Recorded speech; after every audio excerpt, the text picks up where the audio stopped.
Good afternoon. I'm waiting to see if I'm live by watching myself on YouTube on my phone.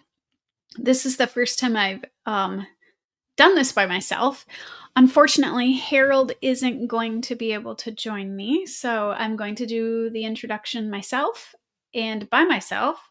So, hello and welcome to the Modern Homesteading Podcast. This is your host, Rachel Jameson. And today like I just said, I'm by myself. I know many of you are busy scrambling around in your kitchens. I know I am, or some of you may even be on the road traveling to visit your family. If you're listening to this after Thanksgiving, which is probably when it will be posted as a podcast instead of as a live YouTube show, I hope your Thanksgiving went well. Here in northern Michigan, we're expected to get some snow this weekend. We have had a little flurry here and there, but no real amount of snow, which is kind of unusual. We've had snow as early as September here.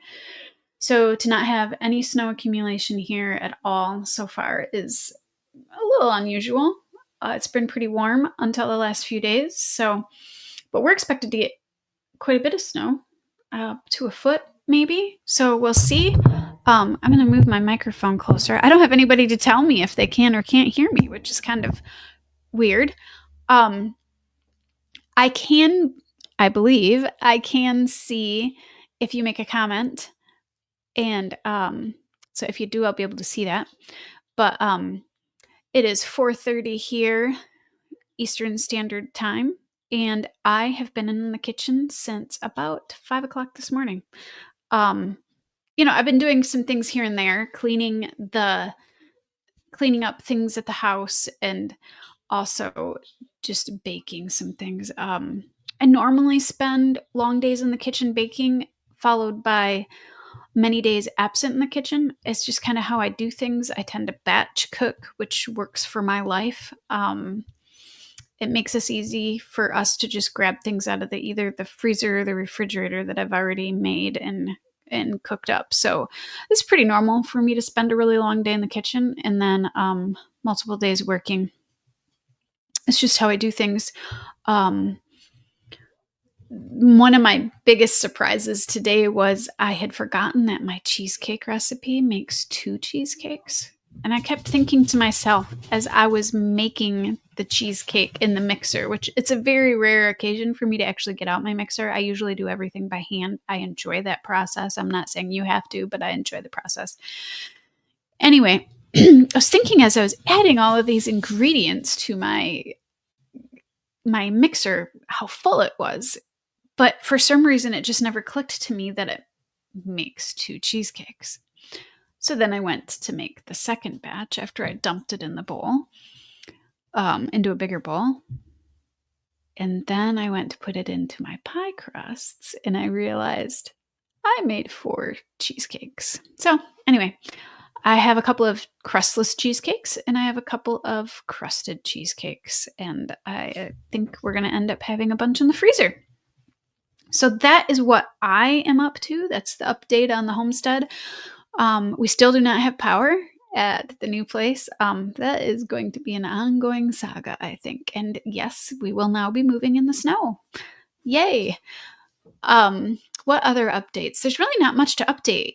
For the most part, things have died and gone to sleep. We have no leaves left. The yard is picked up. I have the orchard is kind of settled in for the winter. There's not much to update other than what's going on inside. And then plans for the future, which I'm not going to get into today because today is about Thanksgiving. So it's a Thanksgiving Live with Rachel. I wanted to share with you a few of my recipes, which I'm not going to share here and read it off because obviously that would be weird in a podcast. It'd be really hard for you to copy, but I am going to post those notes. They're going to be over on the website where Harold posts the notes for the podcast, but they'll also be, I'm going to try to post them within the YouTube channel description. I'm not sure how that works. We'll see how long it lets me go, but I have my cranberry sauce recipe there, which is actually cranberries, oranges, and can be apples if you do not like the spice of the oranges, especially with the orange peel. I do mine with the orange peel. Um, it's actually quite good. And I use honey as a sweetener, which many of you may like, instead of using sugar. So I'm going to put that link in there. The other link I'm putting in there is my pumpkin pie recipe, which is also gluten-free. Both of these are gluten-free. Now, with the pumpkin pie recipe, you can use your own pie crust if you do eat gluten. I like this pumpkin pie recipe because it doesn't require any sweetened condensed milk or any of that. So the ingredients are pretty clean and pure. This does have sugar. It does not use honey or maple syrup. So I'm going to post both of those links to those. Actually, the cranberry recipe is typed out. I typed that out from my own recipes. I acquired it a long time ago. I cannot find the source, but I also have modified it. And so that recipe is going to be posted at length. And then there'll be a link to the place where I got my pumpkin pie recipe, which I really like. But maybe you don't. What am I making? So this year I'm making cheesecake, pumpkin pie, stuffing, green bean casserole, cranberry sauce, and of course, we're having all the meat. So one of the things that we have to do here is gluten-free, and it makes things a lot longer process. I could buy some gluten-free things. Some things are really hard to find that are gluten-free. One of the things that is really hard to find gluten-free is those little oniony thingies that go on top of green bean casserole. Apparently, you can get those. I've never found them. And either way, I would probably still make them myself. So I have yet to make those. I'm probably going to make some of those. I'm pooping out, so probably tomorrow morning. And of course, the green beans are from the garden, as are the onions. And then I make the white sauce for the casserole. I don't use a can of soup. So yeah, so I make that. A friend posted like a mix that you can make that you put in a jar to make the soup mixes out of. So like, the condensed soup mixes like Campbell's soup. Well, a friend posted this mix that you can put together that has like powdered milk and some spices and bouillon in it. And so I made that. And then you make that into soup. So it's just like this long process of make this before you make that, before you make that. So I spent a long time on, I believe it was Sunday, trying to plan out what I needed to make so I could make my food. It's a process I've gotten used to. I'm not saying everybody has to do this. It's just something that I have slowly worked towards. And once you work toward it, it does become easier. I keep an assortment of mixes and jars that make my life easier. And I also do a lot of, like I said, batch cooking, and then I freeze things, and it definitely makes the process go easier. Of course, my stuffing is gluten-free. I made the gluten-free bread. It's been sitting out. I cut it all up. It's been sitting out getting stale. We kind of like it on the drier side. And I will be making that. And I have everything all ready to go. I have the celery and the onions and sage and everything all ready. But I'll mix that together tomorrow morning and cook it. So that is kind of what's going on in the kitchen. So what I kind of wanted to talk about, it was kind of my idea. I don't know, maybe it's kind of a homestead discussion, kind of not. I have always enjoyed a little bit of history and reading. And of course, Laura Ingalls Wilder. If you've listened to this show at all, she's one of my inspirations. Besides my in-laws and my grandpa and my grandma's being in the kitchen, and Laura Ingalls Wilder has been an inspiration. And believe it or not, I don't know if I ever told you, or my love of her. So we read when I was a kid, I read The Little House on the Prairie, just that one book. So if you haven't read these before, it's a whole series of books. I can't remember how many are in there. I want to say 6. And then it goes on to after she gets married, and there's another series that she wrote. But I only read Little House on the Prairie, and it was actually in 3rd grade. It was my 3rd grade teacher that read it. And then I never read the rest of them until I had kids, and I read all of them to my kids. So that love affair has been going on since I was in 3rd grade. Of course, there was the Little House on the Prairie television series, which I got to watch on occasion. We really did not watch TV in our home.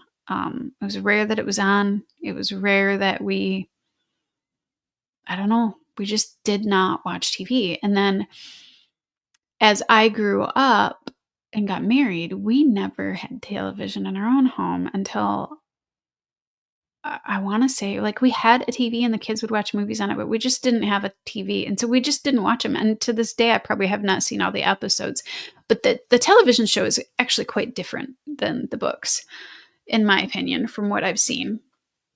So anyways, so I'm going to talk about it. So let's start a little bit with Thanksgiving. Now, I have, of course, my phone with my notes on it. I can split the screen on my computer, but if I do that, would make it hard for me probably to see comments if people came through and commented, and I wanted to be able to see people's comments. So a little bit of Thanksgiving history for North America, United States. Of course, we've been giving thanks for centuries for different things.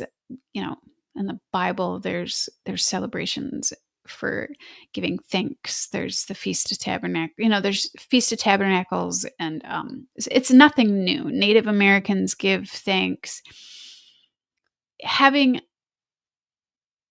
a celebration to give thanks is really nothing new. But the tradition that we celebrate now is, you know, mostly based off of, at least in the United States, it's not celebrated like in Canada, I don't think. It's based off of, you know, when the Puritans came to New England, you know, and they came in 1620 and they had this really rough time and a bunch of people died. And then, you know, after a year, 1621 was when this dinner came about, supposedly, and I found some information on it. I'm going to post this in the show notes, but I found some information about it at the Smithsonian on their website, and there was actually a really nice little podcast linked within the article that I read that was actually done by a historian, a couple of historians, and one of the historians happened to be Native American. So I thought it was pretty interesting. You might want to listen to that. It's like 25 minutes long, and then there's an article with it, but they talked about that. And so they had this really rough go at it, and in 1621 they had this Thanksgiving dinner, which is kind of funny that they call it a dinner because it kind of was more like a celebration that lasted several days. So the local Native people there, and I'm going to slaughter this, but I looked up the name, and I found a website that told me how to say it, so I hope I'm saying it correctly. But it's the Wampanoag Indians. Anyways, they shared a bunch of their skills with them, and you know, they taught the Puritans some skills, and you know, about corn and all that kind of stuff. And so they had this celebration, and that's kind of loosely what Thanksgiving is now, based off of today. But it did not become a holiday until 1863, which was during the Civil War, and President Lincoln made it a holiday. And it was really spurred on by a woman named Sarah Hale. She was the editor of Godey Lady's book. I'm probably saying that wrong too because the spelling is interesting. But anyways, so she really petitioned President Lincoln to have this holiday. And she actually was an author as well. And she had this book that she wrote a whole chapter about Thanksgiving. And she had put turkey kind of at the center of that. So she's kind of the start of where the whole turkey being the food that you eat at Thanksgiving came from. But I'm sure there are multiple histories and stories behind this. That's just one of the things that I read about on multiple websites. I tried to find fairly reputable, but, the history is always told from the eyes of the people that had things recorded and written down, and, we only have recorded what happened from the Puritans, and it was only I believe there was only 2 people that actually kind of wrote about this celebration. So, anyway, but I kinda wanted to talk just about the food. Of course, I always talk about food. It's my focus here on my homestead. I mean, when you homestead, isn't that what you're doing? You're feeding yourself? So, it's kind of the focus of, our little homestead here. And so I wanted to talk about the food and the history about it. One of the main dishes, of course, what we thought was, and a lot of us think of as, is turkey. So most of us go to the store and buy ours, or we get them from a local farmer. Of course, then they would have been wild turkey. But what I found out was they had actually been domesticating turkeys for a long time. Now, I don't know if we did this far north, but for the most part, it sounds like a lot of the breeds that we have for turkeys now come from Central America. And this was based off of some articles that I read in Audubon Society that I found. So they've been domesticating turkeys for a long time. But wild turkey is native to North America. And the diaries that the Puritans wrote in recorded that they ate wildflower. Wildflower. Waterfowl, so ducks and geese, fish, eel, shellfish, and venison.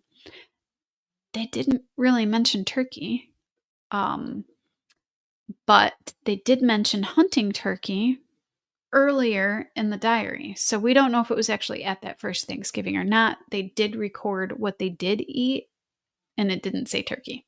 So that's something interesting to note. Sorry, I got an itchy eye. If they prepared turkey, from everything I understand and everything I researched, they didn't roast it or stuff it like we do now. They probably would have boiled it, and then they would have stuck it on like a spigot and roasted it over a fire, which, thinking about how rustic it was there, where they had these cabins made out of logs, it makes total sense because they wouldn't have had an oven. It would have been kind of turkeys are big, even wild turkeys can be on the bigger side. So, yeah, they probably would have crisped it after they got it cooked and boiled. They probably would have crisped the skin by putting it over a fire. And that's what a lot of historians think happened. Like I said in the recordings, they only recorded some of what happened. They didn't tell you everything. These 2 diaries that they do have are from men. And so they probably weren't writing a cookbook. So anyways, so that's probably what happened. We don't know if they had turkey or not. Cranberries. These were actually really a common food then. Now, they did not mention this either in the diaries. They did not mention cranberries, but it was actually quite common in New England. Is really common for wild cranberry bogs to exist. We actually even have them here. I'm probably on a similar latitude, longitude. I'm on the similar area north like they would be, and we have them here.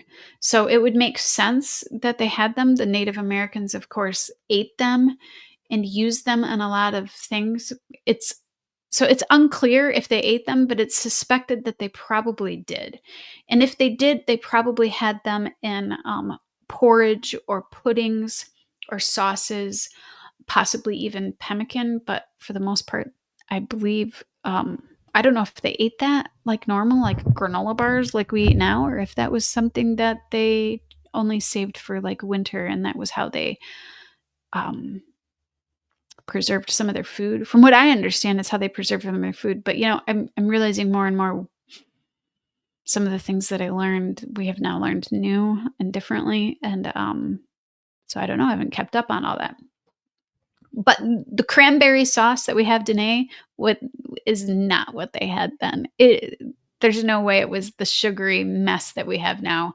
Um, they didn't have sugar, and the the Puritans that had come over probably had run out of their sugar at that point. Now they could have possibly used some wild honey or um, some sap from trees because we do know that Native Americans did tap trees. We don't know. Obviously, their palates were very different then. Our palates now are definitely geared more towards sugary things. And in the past, all over, historically speaking, people just didn't consume the amount of straight sugar we do. Now I'm assuming, like, if you're down around the equator, they probably had a lot of really sweet fruit. But a lot of the fruit that is wild up here in the north is not sweet. We have wild strawberries and wild blueberries on our property, and I've eaten them. They're very, very sweet, but they're very tiny. We're talking very, very tiny. Nothing compared to what you see in the store, which has been cultivated and bred to be bigger and bigger and bigger. The varieties that you see that are wild that we have here, the strawberries, are like not even the size. They're like the size of an eraser on a pencil, maybe smaller. And the same with the blueberries. And yes, they're sweet, but they're not plentiful. There's not a ton of them. So, obviously their cranberry sauce was not like the sweet that we're used to. And I would guess that they probably, when they did use sweets, it is possible that they would have saved it for an occasion like this. A lot of times people saved sugar and sweets for special occasions. So maybe they did. So another thing that we think of is pumpkin for Thanksgiving. We think of pumpkin pie. It's unlikely that they had that. In fact, everything I read, it sounds like they didn't. They probably ate the pumpkin / squash as roasted and in long strips. Apparently, that is how it was consumed a lot then. Or they would dry it and pound it and turn it into flour. So it's likely that they probably ate it roasted in strips.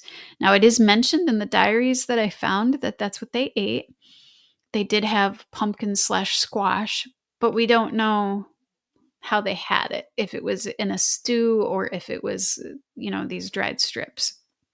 So, side note, I don't know if anybody knows this, but most canned pumpkin is actually a squash. One of the most popular ones, I think it's Libby's, the canning company, uses the Dickinson pumpkins, but it's also commonly Hubbard squash, which is a pretty big squash. It's one of my favorites. So anyways, that's a little side note for pumpkin. So corn. Corn is something that, of course, we all think of as for Thanksgiving, and obviously the Native Americans used it a lot. We all learned about that in school, how they learned to go squash or the Three Sisters garden with beans, squash, and squash pumpkins / pumpkins, and corn using the fish method with, using the fish as the fertilizer. We know that they had corn there. It was introduced to the Pilgrims. I was trying to find out if the Pilgrims had corn before, and I think from what I was reading, they actually did have it over in Europe. But of course, the corn they had here would have been the Indian corn, that colorful, basically dent corn that you grind for flour.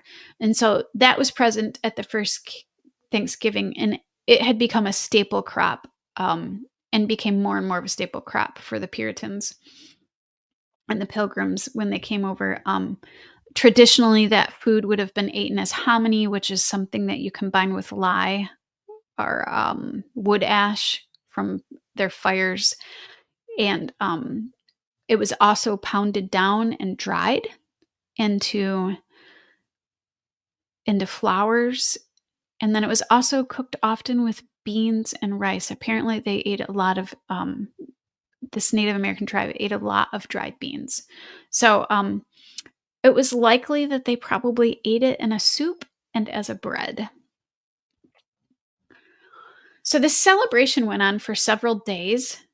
Um, and you can guess after they got done eating all of their fowl and their fish that they saved all of those parts and then they probably made soup or probably a porridge. It was often done, people often would put things in a large pot and it would cook down for many days and they would just keep adding to it and it would become a porridge. So what they didn't have was sugary pies, unfortunately, but they didn't, it was just not what they had there. They didn't have the abilities and stuff like that. So anyways, that was probably the food and the history behind some of the food that they had during that first Thanksgiving. And so fast forward, and in 1863, the holiday was made. It became a holiday proclaimed by President Abraham Lincoln throughout time. It actually went from, I believe it was in October to later in November. It was changed for various reasons. One of them being to encourage people to go shopping and spend money during the Great Depression. So, anyways, I wanted to move on to one of my favorite subjects, which, I just can't talk about Thanksgiving without talking about Laura Ingalls because I remember some of the stuff she talked about in the books. It wasn't a lot though, because you got to remember Laura Ingalls was young when all this happened. So she was not, was she born yet? No, she would not have been born yet when Thanksgiving became a holiday, but it was kind of a new thing and it didn't become popular at first. It wasn't a really big thing that people wanted to do at first. So it was mentioned briefly in one of her books. It was On the Banks of Plum Creek, which that book was in the time period of 1874 to 1876. Laura would have been 7 at the beginning of the book and 9 at the end of the book. Plum Creek was actually a creek that ran through it was like in the southwestern corner of Minnesota.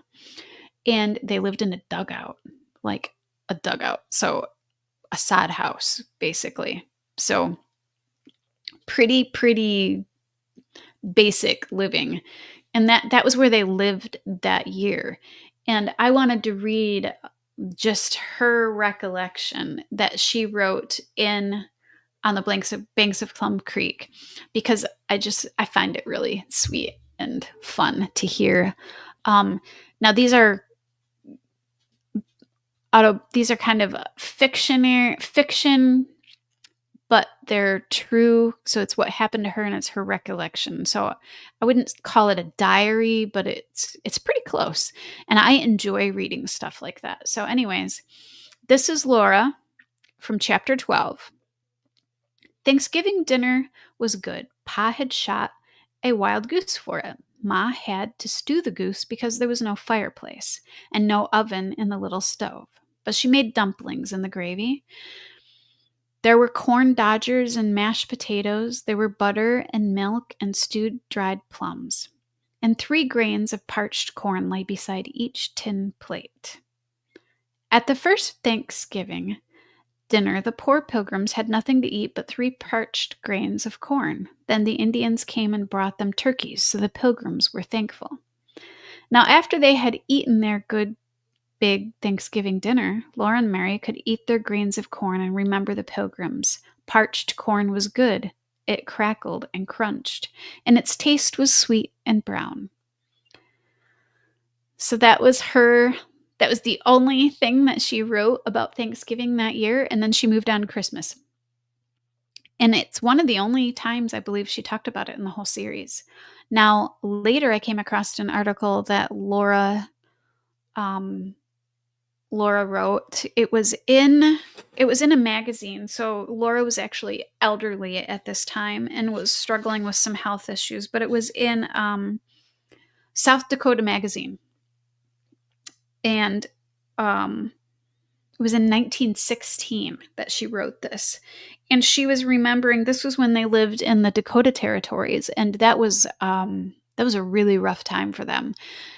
That was when they wrote, like, the long winter was about when they lived there, and it was a pretty desperate time for them. And but she writes in this article about how her and her sister Mary fought over whether or not, if Pa got a goose, if there would be sage in the dressing or not. And Mary didn't want sage, or Mary wanted sage, and Laura didn't want sage. And in the end, Pa didn't end up getting the goose. And Laura, quote unquote, says, "I remember saying in a meek voice to my sister Mary, 'I wish I had let you have sage.' And to this day, I think of it and I feel again just as I felt then, and realized how thankful I would have been for roast goose dressing with sage seasoning. With or without any seasoning. I could even have gotten along without the dressing. Just plain goose roasted would have been plenty good enough." Now, this is the winter that they almost froze. It was a horrible, horrible winter. And so Laura goes on to say in this article that she wrote in 1918? Something like that. She said, "This little happening has helped me to be properly thankful, even though at times the seasoning of my blessing has not been just as I would have chosen." So, anyways, I wanted to encourage you all to be thankful for things, even the little things in life right now. You can just look around your house and be thankful for heat and for electricity. So many people right now, I think of the people, our friends in the South right now that went through the horrific Hurricane Helen, that are still struggling. So we have much to be thankful for. I have much to be thankful for, and I try to remind myself of that. So as you go into Thanksgiving, try to remember some of those things to be thankful for. So remember, I have these notes. I have the link to the South Dakota Magazine, where this article that Laura Ingalls Wilder wrote. I have a link to the Encyclopedia Britannica, and it talks about why we're eating turkey now, and it talks about how that came to be. And then I also linked to that Smithsonian article, which also has that podcast in it. But I also put in my notes a YouTube link to a YouTube channel of a children's book. The reading of a children's book. So while you guys are busy, while you moms and dads are busy and you're trying to rush around, sit the kids in front of the computer and have them listen to this book. It's called, it's called Cranberry Thanksgiving, and it is one of our favorites. It was one of our kids' favorites, and it's just a sweet little story about a New England grandma making Thanksgiving for herself and a few people that stop in. It's really sweet. It's fun to listen to and reminisce, and I hope that you enjoy. And with that, I'm going to close the podcast. I don't have any questions or comments to answer. I hope you guys have a blessed Thanksgiving, and hopefully next week Harold is able to return and join me for a more traditional homesteady podcast where we talk about things more exciting. So anyways, happy Thanksgiving, and grow where you're planted.